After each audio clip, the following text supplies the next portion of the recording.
Hello, my name is Min Jung Kim, and I'm excited to welcome you to this Art Quest. I'm so glad you're joining us. My job here at the St. Louis Art Museum is the Barbara B. Taylor Director. You might wonder what a museum director does. Well, like the principal of a school or a coach of a sports team, I'm the leader of the museum. I get to work with the team here to welcome visitors in person and online, and to create art displays and programs that invite people to learn about art from artists and cultures from around the world, from ancient times to the present. The theme for today's Art Quest is Woven Together. St. Louis Art Museum's educators will be taking us on a global adventure to explore works of art related to gatherings and celebrations when friends, family, and communities come together, often to enjoy a meal. One of the foods I look forward to enjoying with my family and friends when we gather is Korean-style barbecue. What are your favorite foods for holidays, birthdays, and other special occasions? I'm sure you can all think of many delicious things. Another terrific way to spend time with others is at the Art Museum. I want to personally invite you to visit the St. Louis Art Museum with your family and friends. We would love to see you. Now I think we're ready to set off on our art quest. I think and I hope you will have fun learning about art and making some of your own. Hello, my name's Leslie, and I'm here today with my friends Lisa Hi. and Pratima Hey. to talk about celebrations that bring people together.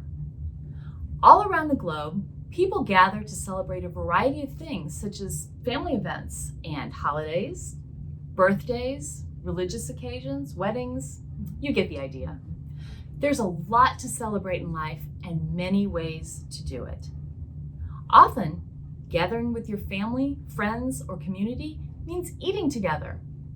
And all over the world, celebrations and festivals feature special foods that are meant to be prepared and enjoyed together.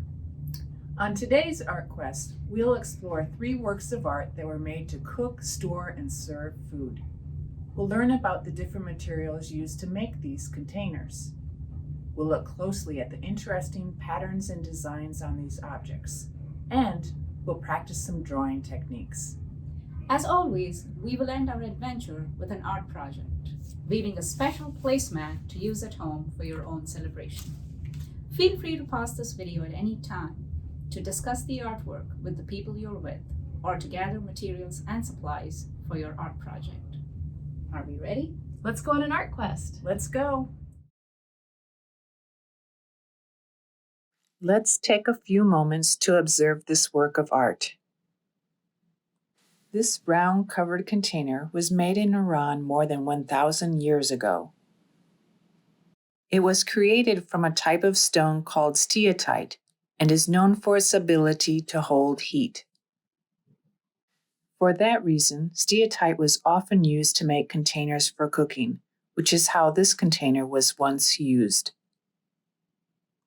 You may have lidded containers made from clay, glass, or other materials in your home for cooking soups, stews, casseroles, or other foods.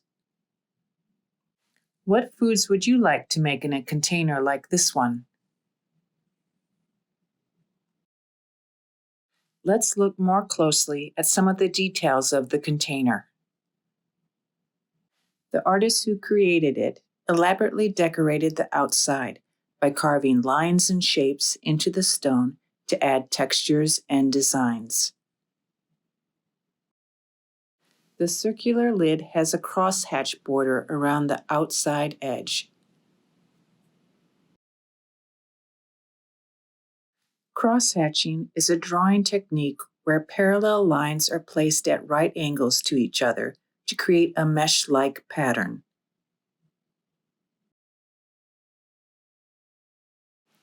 An upright handle with 2 ear-like extensions on either side is set in the center of the lid. The handle has a mushroom-shaped cutout in the center. The body of the container has a band at the top and bottom with more crosshatch patterns. The vessel also has two rectangular handles on either side. These handles are surrounded by a thick band of more crosshatch patterns. Looking closely at the lid and the central band around the body of the container, you'll notice other interesting designs. They are writing in the language Arabic. Decorative writing in Arabic and other languages is known as calligraphy. The specific style of Arabic calligraphy on this container is known as Kufic script. Notice how the tops of the taller letters end in leaves and flowers. Let's take a few minutes to practice decorative handwriting or lettering.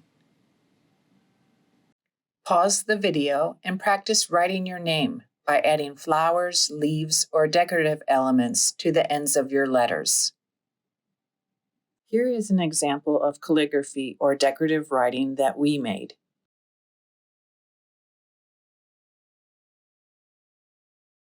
This two-handled vessel, another word for container, is shaped like a bowl and rests on three cylindrical legs. Two rectangular handles stand upright on its rim or outside edge. It was used for cooking food over an open fire during special ceremonies to honor a family's ancestors in ancient China. The word in Chinese for this type of container is ding, which means tripod or something supported by three legs. The ding is made of bronze and it is more than 3,000 years old. When it was brand new, the bronze was shiny and golden in color. Today, its color is greenish-gray with shades of brown. When this bronze object and others like it were buried in the ground for many years and then exposed to air and moisture, the metal turned various shades of green, red, and brown. This aged surface color is called patina. The patina is not harmful to the vessel. It just gives it this unique appearance. The body of this vessel has a raised line that runs down the center with similar shapes facing each other on either side of the line. This is an example of a symmetrical design. When viewed together, the line and shapes surrounding it form a mask that is common in ancient Chinese art. It can be a little tricky to see the mask when you are first looking for it.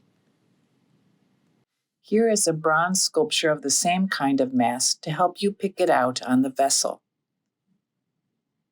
Let's take a few moments to look for other symmetrical designs on this object. Spiral and dragon-shaped patterns inside a thin band wrap around the top of the vessel. The dragons each have a rectangular body with a mouth and a tail shaped like a large letter C. Spiral shapes and lines around them fill the empty space inside the band. Below this band, larger patterns form a design and wrap around the midsection.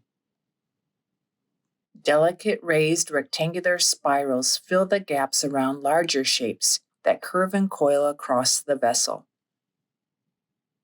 The legs are decorated with curls and lines that border the top. V-shaped lines run down the middle of the legs and are surrounded by curls. Let's take a moment to think about different letters of the alphabet that can be used to draw a bird or an animal. Take a few minutes to sketch these shapes on a piece of paper.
Let's look closely at this large woven basket.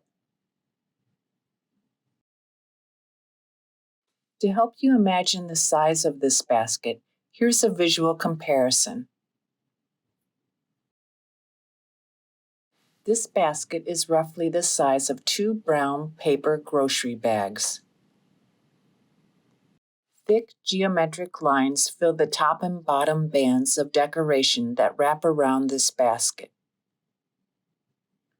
These T-shaped forms in light and dark shades of brown create an uninterrupted pattern. They are outlined by thinner lines above and below. Repetitive concentric diamonds in pale yellow and dark brown are centered between the T-shaped patterns, and they also wrap around the basket. Concentric means when a larger shape surrounds a smaller one and they both share a common center.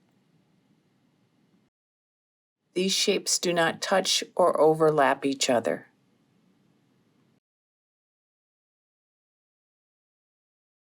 The indigenous Tlingit artist from Alaska who made this basket was very skilled in weaving techniques and creatively combined the different natural colors and textures of spruce roots, grasses, and ferns to create the elaborate patterns we see.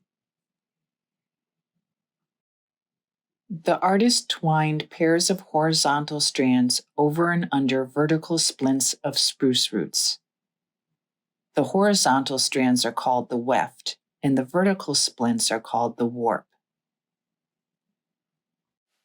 While building up the form of the basket, she used a technique called false embroidery to wrap grasses and ferns around the outward-facing horizontal wefts to create the abstract surface pattern.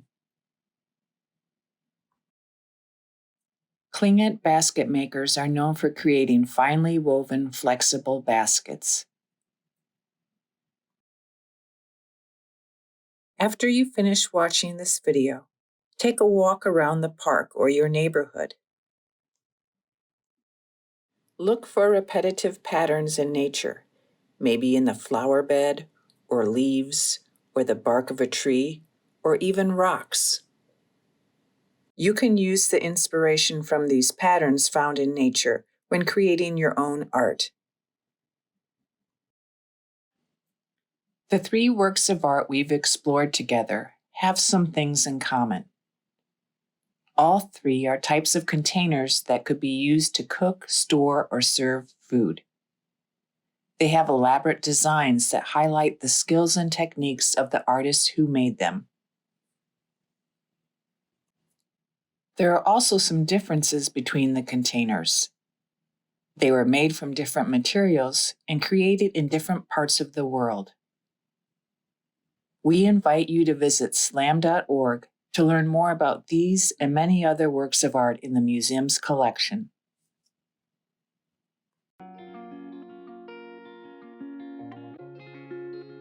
Now, let's use our observations from the 3 works of art we just explored to inspire and design woven paper placemats that you can use to set the table for a special meal when you get together with your family, friends, or community.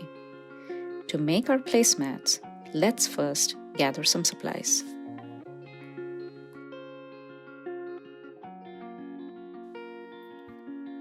To make the base for the placemat, take a thicker piece of paper, such as cardstock. Fold the paper in half by making a hamburger fold.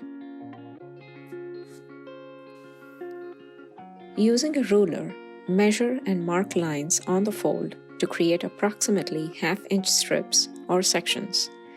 These lines can be straight, wavy, or zigzag lines.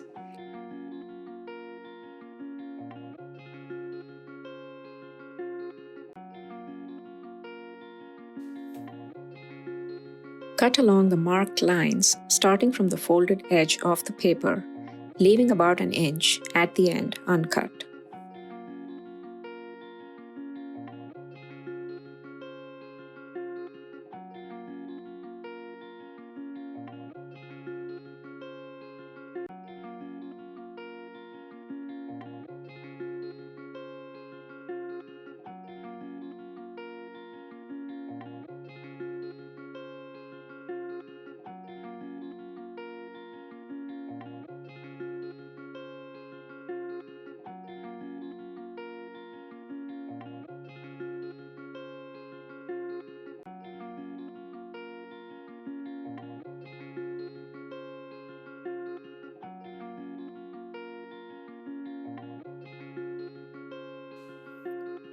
Open the folded paper to see the sliced lines. They look like window blinds.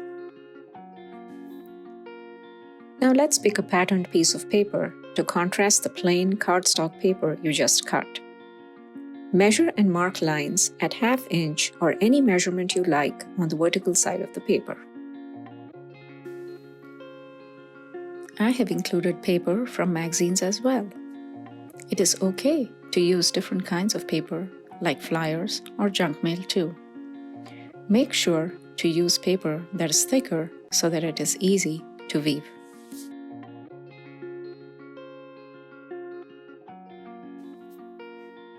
If you do not have a ruler, or if it seems easier, you can also fold the paper and then make the cuts.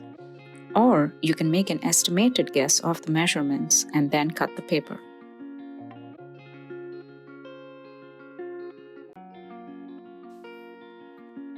Cut along these marked lines to make long strips.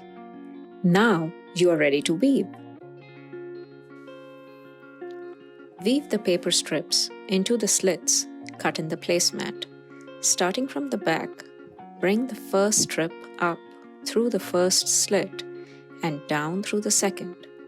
Continue weaving the strips up and down through the slits. What we are doing here is the warp and the weft. The base of your placemat is the warp, and the strips of paper that you're weaving through are the weft.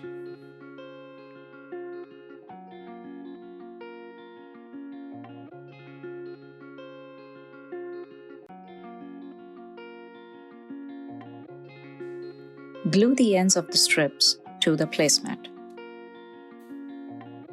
This is to keep the strips from sliding out of place.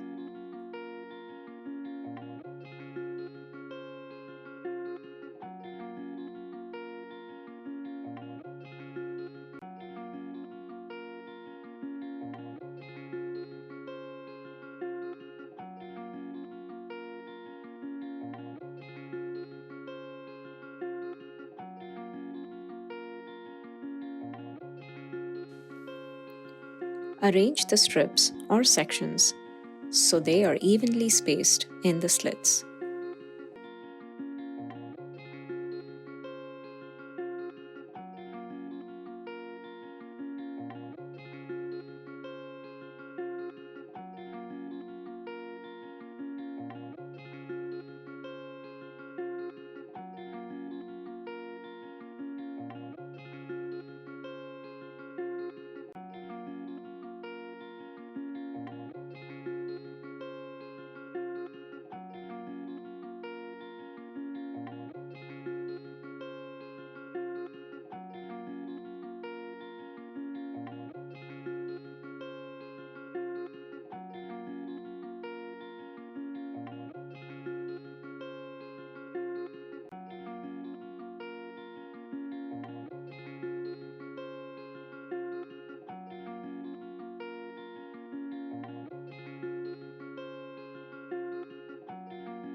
Cut the long ends or the excess strips of paper.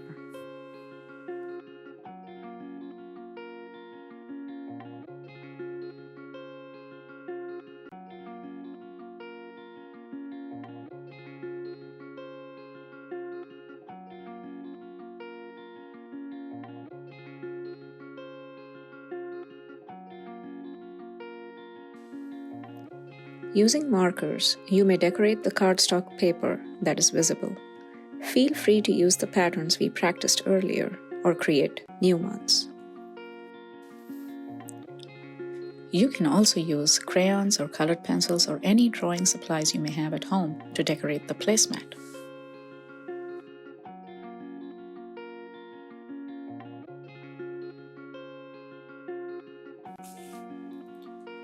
Here are 2 different ways you can make your placemats. This one was made by weaving solid colored paper with patterned paper strips. And this one was also made by weaving different papers, and I added drawn patterns inspired by the artworks. We would love to see what you make. Please share your creations on social media by using the hashtags STLArtMuseum and SlamArtQuest. Thank you for joining us today. Keep exploring and making art, and we hope you will visit the museum soon.